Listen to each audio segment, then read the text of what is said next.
कथा के अनुसार एक नगर में भगवान शिव का एक बड़ा ही भव्य मंदिर था। उस मंदिर में हर वर्ष दूर दूर से भक्तगण अपने आराध्य शिव जी के दर्शन के लिए आते थे। एक बार सावन महीने में दूर दूर से कावड़िए कावड़ लेकर भगवान शिव को जलाभिषेक करने के लिए आए हुए थे, जिस कारण मंदिर का परिसर भक्तों की भीड़ से पूरी तरह भरा हुआ था। तभी अचानक आकाश में बिजली चमकने लगी और फिर सोने का एक थाल नीचे गिरा। फिर एक भविष्यवाणी हुई कि जो कोई भगवान शिव का सच्चा भक्त और प्रेमी होगा उसको यह थाल मिलेगा। मंदिर के परिसर में उपस्थित सभी लोगों ने यह भविष्यवाणी सुनकर हैरान हो गए।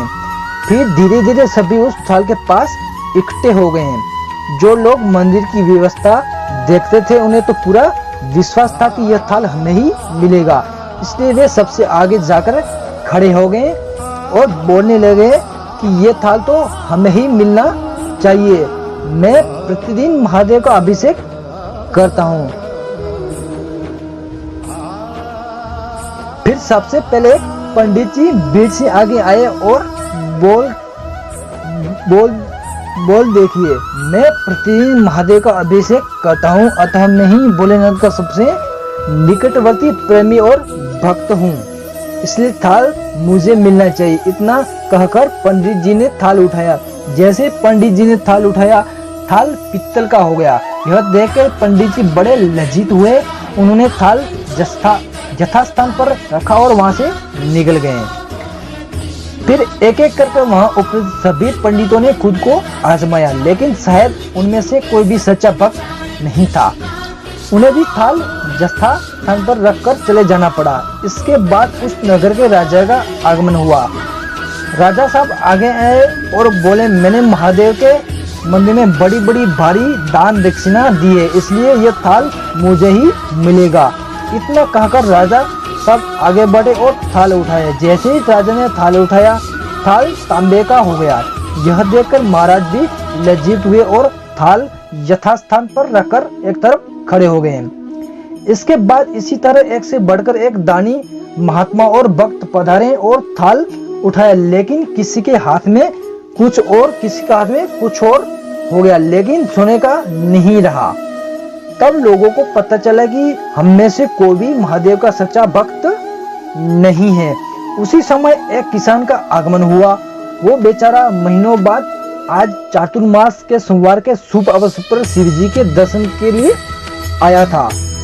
गरीबी और गृहस्थी के बोझ तबे दला दिन रात खेतों में मेहनत मजदूरी करके अपने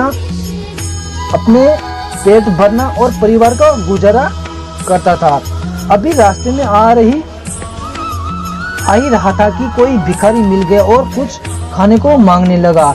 इस किसान को दया आ गई। अपने खाने के लिए जो खाना लाया था वो उसने उस भिखारी को दे दिया। थाल के बारे में उसने भी सुना था, लेकिन उसने उस पर कोई ध्यान ही नहीं दिया।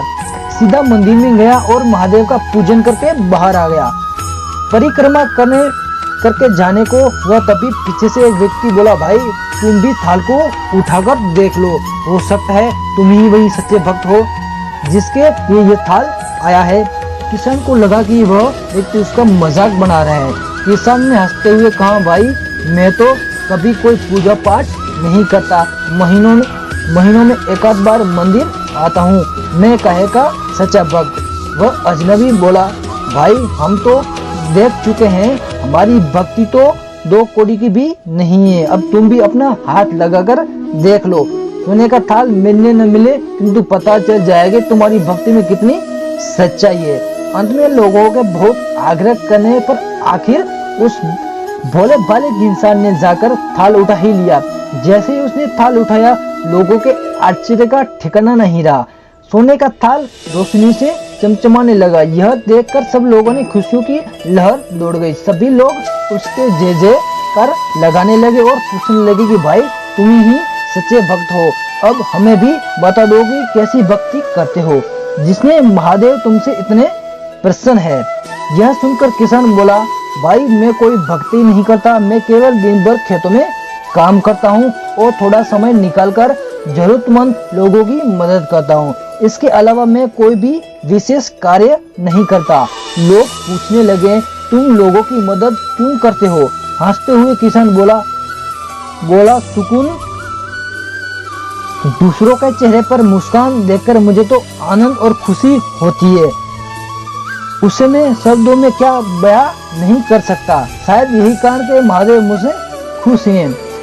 इसलिए मित्रों, हमेशा याद रखें, सत्कर्म का आरंभ ही आनंद से होता है और अंत भी आनंददायक होता है। दुष्कर्म का आरंभ भी दुख से होता है और अंत में भी उसको दुख ही मिलता है। दोस्तों, आज के वीडियो में बस इतना ही है।